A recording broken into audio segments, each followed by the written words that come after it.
Footage there of violent protests erupting on the West Coast over the past weekend from LA to Portland and Seattle. Rioters have been fighting with police a year after the death of Breonna Taylor at the hands of police officers in Louisville, Kentucky. Now let's bring in radio talk show host Jason Rantz. So, Jason, I want to flag for you first a tweet from Andy No, who's on the ground there. Let's pull it up on the screen. This is reporting on Portland now. He says Antifa returned to occupy the front of the federal courthouse. They tried burning down again this week. They blocked the streets to create a no-go zone for the public and police. Are you surprised?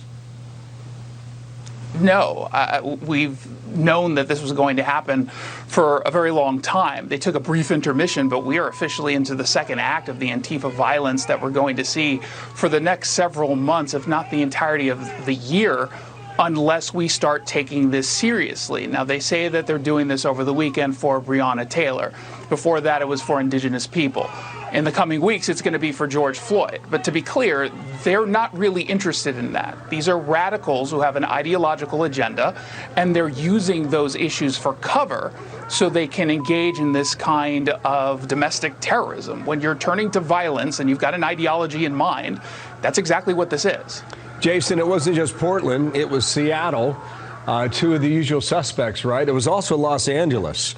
They hit a Bed Bath & Beyond, a CVS pharmacy, an Asian restaurant among the businesses vandalized. No one is out of view from this group. If you're there and you're in the way, they'll hit you. Yeah, you're either with them or you're against them. And let's not forget about the attacks on police officers. I mean, they threw an air conditioner at a group of cops in LA. This is what they do. Don't tell me that attacking a Bed Bath & Beyond or a restaurant is somehow about social justice. It very clearly is not. They're creating this kind of chaos. They're doing it on purpose, and they're doing it because there are seldom any consequences. There was a moment over the weekend here in Seattle where someone secretly recorded one of the Antifa leaders talking to her group, and she said it pretty clearly that unless they do some kind of serious, egregious felony, they're not going to be arrested, nor are they going to be charged. These radicals know that. And so they're going to continue to go down this path, again, unless we have a combination of overwhelming police force to stop this. And I think over the weekend, the cops did a really good job.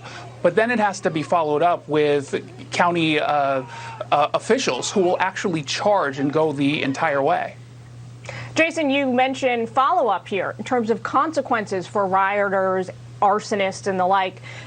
What we saw yesterday in the wake of these attacks, and I'm going to talk about the Portland courthouse specifically, is a scramble by law enforcement to stand up the very same fences and barriers that they had erected almost a year ago in the wake of protests following Breonna Taylor's death. It seems this is now a pattern. This is not just happening in Portland, where law enforcement is sort of reacting to these things. It also happened here in D.C., where we saw fencing and barriers and National Guard troops come in and bombard the city after the January 6th insurrection at the Capitol. Why is law enforcement not able to get a hand on this and move proactively to prevent stuff like this? So I don't know if it's an issue with policing. In fact, I don't think it's an issue with policing. I think they're doing their job. In a lot of cases, they are being hamstrung in not being able to engage in the ways that they'd like to. Now, over the weekend, we saw them using something called kettling in Portland, which essentially meant that it is a crowd control tactic where you bring everyone into a certain part, you sort of cordon them off, and then you do your investigation. You release them one at a time. Now, if you do this effectively, it's not a dangerous tool, but it can become one. What we've seen here is a reluctance on the prosecutor's side to actually follow through and charge. I just don't think it's a policing issue. When police are able to do their jobs, they do it effectively. Some of the reports out of Seattle suggesting police were more aggressive this time in responding. We'll see whether or not that makes a difference over time.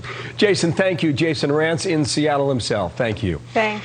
13 minutes past the hour. Some California school